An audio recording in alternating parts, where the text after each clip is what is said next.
وہ تو بڑے آرام سے اپنی سٹیٹمنٹ تبدیل کرنے کی عادی تھیں، یہ جانے بنا کہ ان کی یہ حرکت دوسروں کو کس قدر تکلیف پہنچاتی ہے۔ سیڑھیوں سے کوئی اوپر جا رہا تھا۔ ثنا نے دیکھا وہ روشنا آپا تھیں، جو ثنا پر نظر پڑتے ہی ٹھٹک کر کھڑی ہو گئیں۔ السلام علیکم آپا، کیسی ہیں؟ لامحالہ ثنا کو سلام کرنا پڑا۔ جواباً وہ دھیرے سے مسکراتے ہوئے سلام کا جواب دے کر اوپر چلی گئیں۔ جب کچھ ہی دیر میں ہی بڑی بھابھی کا اسے بلاوا آ گیا۔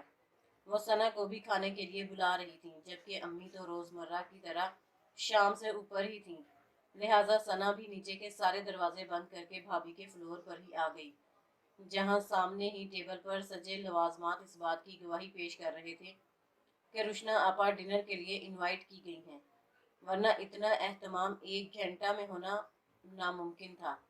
ثنا پر نظر پڑتے ہی بھابھی کھلکھلاتے ہوئے بولی، جلدی آ جاؤ، آج میں نے تمہاری پسند کا چکن چلی بنایا ہے۔ ہاں بھائی، مائرہ ماشاءاللہ سب کی پسند کا بہت خیال رکھتی ہے، مجھے بھی فون کیا تھا کہ کڑھی بنائی ہے، آ جاؤ۔ بس پھر میں تو یہ سنتے ہی دوڑی دوڑی چلی آئی۔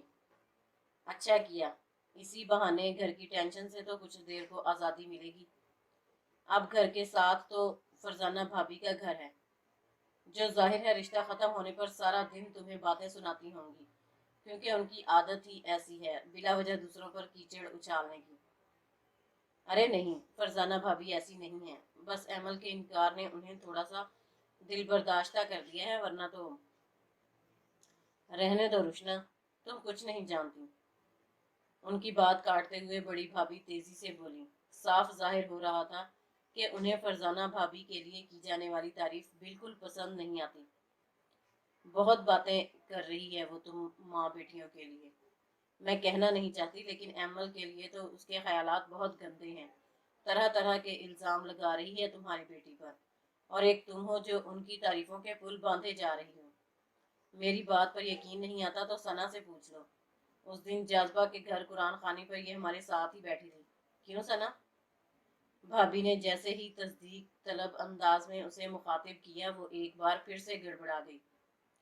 لیکن بھابھی، میں نے آپ لوگوں کی کوئی بات نہیں سنی، سوری، مجھے کچھ نہیں پتا۔ جس کی جو بات ہوا کرے ثنا بی بی، صاف صاف منہ پر کہہ دیا کرو، اس طرح ڈر ڈر کے جینے کی عادت چھوڑ دو۔ مجھ سے سیکھو، جو ہر بات بندے کے سامنے کھٹ سے کہہ دیتی ہوں، چاہے کسی کو اچھی لگے یا بری۔ ثنا کا اس طرح گڑبڑا کر جواب دینا بھابھی کو ذرا نہ بھایا تھا، جس کا اندازہ ان کے ماتھے پر پڑی تیوریاں دیکھ کر بخوبی لگایا جا سکتا تھا۔ اس دن جاذبہ آپا آئیں تو کچھ الجھی سی تھیں، زیادہ ٹائم امی کے پاس ہی بیٹھی کچھ خسر خسر کرتی رہی۔ وہ کیا بات کر رہی تھیں ثنا نے جاننے کی کوشش نہ کی، کیونکہ یہ دونوں ماں بیٹی کا آپس کا مسئلہ تھا، اس لیے وہ کچن میں کھانا پکانے میں مصروف تھی۔ جب امی نے اسے خود آواز دے کر کمرے میں بلایا، ثنا چولہے کی آگ دھیمی کرتی ان کے پاس چلی آئی۔ جی امی، بلایا آپ نے؟ مجھے تم سے ایک بات پوچھنی تھی، یہاں بیٹھو میرے پاس۔ امی کے بجائے جواب جاذبہ آپا نے دیا، وہ خاموشی سے ان کے پاس جا بیٹھی۔ قرآن خوانی میں فرزانہ بھابھی روشنا اور ایمل کے متعلق کیا بات کر رہی تھی؟ ثنا نے چونک کر دیکھا۔ جاذبہ آپا خاصی سنجیدہ تھیں۔ وہ مائرہ بھابھی سے پوچھیں، انہیں زیادہ پتا ہوگا۔ ان سے بھی پوچھ لوں گی، لیکن پہلے تم بتاؤ، کیا وہ ایمل کے متعلق کچھ غلط گفتگو کر رہی تھی؟ ثنا کی سمجھ میں نہ آیا وہ کیا جواب دے۔ اگر کسی بات سے انکار کرتی کہ اسے کچھ علم نہیں تو یقیناً بھابھی ناراض ہو جاتی، جیسے اس دن ہوئی تھی، اور اگر سچ بتاتی تو بہرحال اب جواب تو دینا ہی تھا، اس لیے ہمت کر کے بول اٹھی۔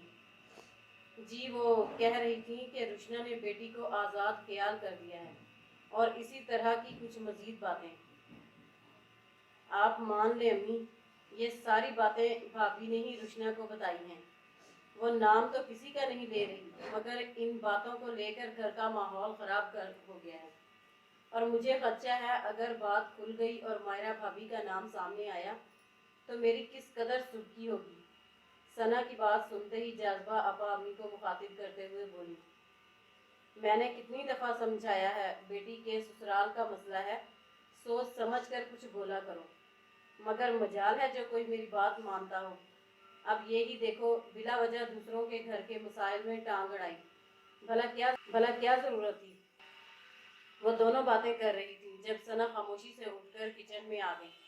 بظاہر اس سارے مسئلے سے اس کا کوئی تعلق نہ تھا، یہ سوچ کر وہ مطمئن تھی، لیکن اگلے دن ہی اس کا سارا اطمینان فرزانہ بھابی کے غیر متوقع فون نے رخصت کر دیا، کیونکہ اس سے پہلے انہوں نے کبھی بھی ثنا کو فون نہ کیا تھا۔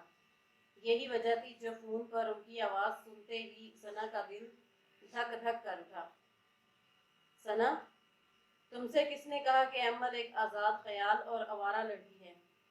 مزید یہ کہ وہ لڑکوں کے ساتھ گھومتی اور عیاشی کرتی ہے۔ فرزانہ بھابی کے الفاظ ثنا کو حیرت کے سمندر میں ڈبکیاں دے رہے تھے۔ جی، اس نے بولنے کی کوشش کی، میں نے تو کسی سے ایسا کچھ نہیں کہا۔ ارے یہاں تو گھر میں ایک پنچایت لگی ہے جس میں تمہارا نام لیا جا رہا ہے کہ تم نے مجھے یہ سب باتیں کہتے سنا ہے۔ غضب خدا کا، میری تو کبھی تم سے اتنی بات ہی نہیں ہوئی اور تم بلا وجہ میرا نام لے رہی ہو۔ ثنا کیا جواب دیتی، اس کے پاس کوئی وضاحت نہ تھی، صرف ایک جملہ منہ سے نکالنے پر ایسی بے عزتی۔ اس کی آنکھیں پانی سے بھر گئیں، آواز بھر آ گئی، وہ کچھ کہہ ہی نہ سکی اور خاموشی سے فون بند کر دیا، جبکہ فرزانہ بھابی ابھی بولے ہی جا رہی تھی۔ وہ امی کے سامنے بیٹھی کتنی دیر سے رو رہی تھی اور انہیں سمجھ میں نہ آ رہا تھا کہ اسے کس طرح خاموش کروائیں۔ میں نے تو جاذبہ آپا سے کوئی ایسی بات نہیں کی، پھر کیوں انہوں نے گھر جا کر فرزانہ بھابی کے سامنے میرا نام لیا؟ تمہارا نام جاذبہ نے نہیں لیا، میں اس سے پوچھ چکی ہوں، لیکن میں نے تو ان کے علاوہ کسی سے کوئی بات کی ہی نہیں۔ اپنی آنکھوں میں آیا پانی صاف کرتی ثنا حیرت سے بولی، شاید روشنا نے گھر جا کر کہا کہ تم نے مائرہ کی باتوں کی گواہی دی ہے کہ بس بیٹا فرزانہ مائرہ سے تو بگاڑ نہ سکتی تھی، آخر کو دونوں ایک دوسرے کی دوست ہیں، لے دے کر سارا غبار تم پر نکال دیا۔ امی کے جواب نے ثنا کی حیرت میں کئی گنا اضافہ کر دیا۔ امی، یہ تو وہ بات ہوئی کہ کرے کوئی اور بھرے کوئی۔ کیا کہوں بیٹا، یہی دستور زمانہ ہے، مائرہ کا اخلاق اور مہمان نوازی سب کے منہ بند کر دیتی ہے، ورنہ حقیقت کیا ہے یہ تو سبھی جانتے ہیں۔ حقیقت کوئی جانے یا نہ جانے، مگر ثنا جان گئی تھی کہ بڑی بھابھی کی خوش اخلاقی بھی شاید اپنے ہی مفاد کے لیے ہے۔ یہی سوچ کر اس نے دل ہی دل میں پکا ارادہ کر لیا کہ آئندہ جہاں کہیں خواتین کو غیبت میں مصروف دیکھے گی وہاں خاموشی سے کان لپیٹ کر جگہ ہی تبدیل کر لے گی۔ ایمل کا رشتہ طے ہو گیا، کہاں اور کس سے ثنا کو یہ جاننے میں کوئی دلچسپی نہ تھی، اور نہ ہی اس نے اس معاملے میں کوئی سنگن لینے کی کوشش کی، یہاں تک کہ ایمل کا رشتہ طے ہونے تک وہ بھابھی کے فلور پر بھی بہت ہی کم گئی، مبادا پھر کوئی بات ان کے منہ سے نکل جائے اور پھانس ثنا جائے، یعنی وقت نے اسے خاصا سمجھدار کر دیا تھا۔ آج امی نے اسے بتایا تھا کہ آنے والے جمعہ ایمل کا نکاح ہے، روشنا کا فون آیا تھا، سارے گھر کو دعوت دی ہے۔ میرا خیال ہے امی، آپ اور جاذبہ چلے جائیں، میری طرف سے معذرت کر لیجیے گا۔ امی نے ثنا کی بات سن کر اس کے چہرے پر ایک نظر ڈالی اور سمجھ گئی کہ وہ ابھی تک فرزانہ کی باتیں بھولی نہیں ہے، یہی وجہ ہے جو وہاں جانے سے انکار کر رہی ہے۔ مگر بیٹا یہ جاذبہ کے سسرال کا معاملہ ہے اور پھر روشنا کے گھر کی پہلی خوشی، ایسے میں اگر تم نہیں جاؤ گی تو سب کو برا لگے گا۔ اور امی، جو ان کی باتوں کا مجھے برا لگا وہ کیا؟ بنا جانے اور سمجھے روشنا باجی نے گھر جا کر میرا نام لیا، اور پھر فرزانہ بھابی کا رویہ یاد ہے آپ کو؟ بہت ساری باتیں یاد رکھنے کی نہیں ہوتی، بلکہ اکثر باتوں کو بھول جانا ہی اچھا ہوتا ہے، کیونکہ اسی میں ہی ہم سب کی فلاح چھپی ہے۔ اس لیے اچھا ہوگا کہ تم بھی فرزانہ اور روشنا کی باتوں کو بھول کر اپنے دل سے نکال دو، کیونکہ یہ وہ چھوٹی چھوٹی باتیں ہیں جو رشتوں کو خراب کرتی ہیں۔ جی امی، دل نہ چاہتے ہوئے بھی اس نے اسباب میں سر ہلا دیا۔ شاید زندگی میں کئی دفعہ ہمیں وہ کرنا پڑتا ہے جس کے لیے ہمارا دل آمادہ نہیں ہوتا۔ جاذب آج آفس سے لیٹ ہو گیا تھا، اس لیے امی اور ثنا کو فنکشن میں کچھ لیٹ جانا پڑا، جبکہ بھابھی جاوید بھائی کے ساتھ کب کی جا چکی تھی۔ پھر جازب اور امی کے ساتھ جب وہ ہال میں داخل ہوئی تو بالکل سامنے اسٹیج پر بیٹھی ایمل پر ایک نظر ڈالی، جس کے پہلو سے جڑی مائرہ بھابھی دور سے ہی خاصی خوش دکھائی دے رہی تھی، بالکل ایسے جیسے ایمل ان کی ہی بیٹی ہو۔ انہیں قطعی نظر انداز کرتی ثنا امی کے ساتھ ہی بیٹھ گئی۔ فی الحال اس کا ارادہ کسی سے زیادہ بات کرنے کا نہ تھا، کیونکہ وہ اندر آتے ہوئے دیکھ چکی تھی کہ ریسیپشن پر روشنا اور فرزانہ ایک دوسرے سے جڑی بڑی شیر و شکر دکھائی دے رہی تھی، ایسے جیسے ان کے درمیان کبھی کوئی بات ہوئی ہی نہ ہو۔ فرزانہ کا بیٹا طلال بھی ہال میں مہمانوں کی خاطرداری کرتا بڑا مصروف اور خوش دکھائی دے رہا تھا، جبکہ اسے مائرہ بھابھی نے بتایا تھا کہ ایمل کے انکار نے طلال کو بیمار کر دیا ہے۔ اب دولہا کون تھا، یہ اس نے جاننے کی ابھی تک کوشش نہ کی۔ وہ ان ہی سوچوں میں کھوئی ہوئی تھی جب بھابھی اس کے قریب آن کھڑی ہوئی۔ ارے تم یہاں کیوں بیٹھی ہو؟ آؤ تمہیں ایمل سے ملواؤں۔ سچ بہت خوبصورت دکھائی دے رہی ہے، ویسے تو ماشاءاللہ بچی ہے بھی بہت پیاری۔ ساڑی کا پلو سنبھالتی بھابھی نے اسے بازو سے پکڑ کر اٹھانا چاہا، جب اسی پل روشنا وہاں آ گئی۔ لا محالہ ثنا کو کھڑے ہو کر اسے مبارکباد دینا پڑی، جو چہرے سے ہی بہت خوش دکھائی دے رہی تھی۔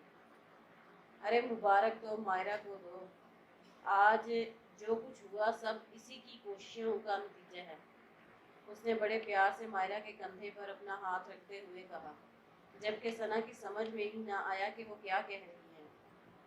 میں آپ کی بات سمجھی نہیں۔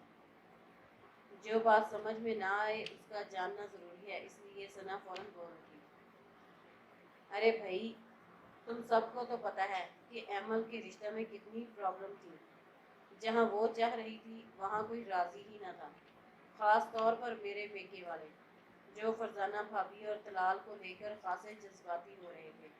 اور صاف بات کہوں کہ میرے میاں کو بھی اس رشتہ پر بہت اعتراض تھا، اور ایمل تھی کہ اپنی ضد سے ایک انچ پیچھے ہٹنے کو تیار ہی نہ تھی۔ تو ایسے میں السلام علیکم بھائی، بہت مبارک ہو آپ کو۔ روشنا کی بات درمیان میں ہی رہ گئی جب اس کی کوئی جاننے والی مبارکباد دینے اس کے پاس آ پہنچی۔ روشنا جو اب مبارکباد وصول کرنے میں مصروف ہوئی تو اپنی بات مکمل کرنا شاید بھول ہی گئی، جبکہ دوسری طرف سامنے خاموش کھڑی ثنا کا مارے تجسس برا حال تھا۔ وہ جاننا چاہ رہی تھی کہ اس سارے مسئلے میں مائرہ بھابھی کا کیا کردار ہے، جو سامنے کھڑی کسی فاتحہ کی طرح مسکرا رہی تھی۔ دراصل ایمل کی شادی عبداللہ سے ہو رہی ہے، جسے وہ پسند کرتی تھی۔ بھابھی کی بات سن کر ثنا کے تجسس میں مزید اضافہ ہو گیا کہ آخرکار یہ سب ہوا کیسے۔ ہاں بھائی، میرے اس سارے مسئلے کو حل کرنے کے لیے مائرہ نے بہت ساتھ دیا، فرزانہ کو سمجھایا، مجھے اور سبحان کو اس رشتہ کے حق میں ہموار کیا، اور بالآخر ہم سب بات سمجھ گئے اور آخرکار میری بچی اپنی خوشیاں حاصل کرنے میں کامیاب ہو گئی، جس کا سارا کریڈٹ مائرہ کو جاتا ہے۔ سچی بات تو یہ ہے کہ زندگی تو بچوں نے ہی گزارنی ہے، تو ظاہر ہے کہ جو انہیں پسند ہے وہی بہتر ہوتا ہے۔ ویسے بھی ہمارا مذہب بچوں کو پسند کی شادی کی اجازت دیتا ہے۔ بڑی بھابھی کے الفاظ تھے کہ ایٹم بم۔ ثنا نے چونک کر انہیں دیکھا، اسے یقین ہی نہ آیا کہ یہ بڑی بھابھی کہہ رہی ہیں۔ دل چاہا پوچھے کہ کچھ دن قبل تو آپ کہہ رہی تھی کہ پسند کی شادی آوارہ لوگوں کا کام ہے، جن کی تربیت اچھی نہ ہو، وغیرہ وغیرہ، مگر خاموش رہی، بلا وجہ بول کر بات نہ بڑھانا چاہتی تھی، کیونکہ بنا بولے جو کچھ اسے فرزانہ بھابھی نے سنایا تھا وہی سبق آئندہ کے لیے کافی تھا۔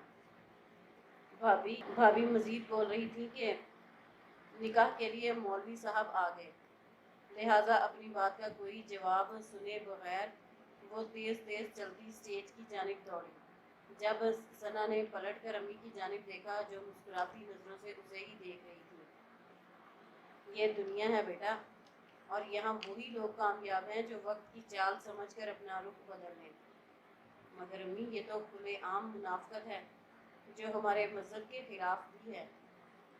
بس بیٹا، یہ صرف تمہارے اور میرے سوچنے کی باتیں ہیں، ورنہ لوگ ایسی باتوں کو خاطر میں نہیں لاتے اور ہمیشہ وہ کرتے ہیں جس سے ان کی عزت دوسروں میں بنی رہے اور وہ بھی خوب ہو۔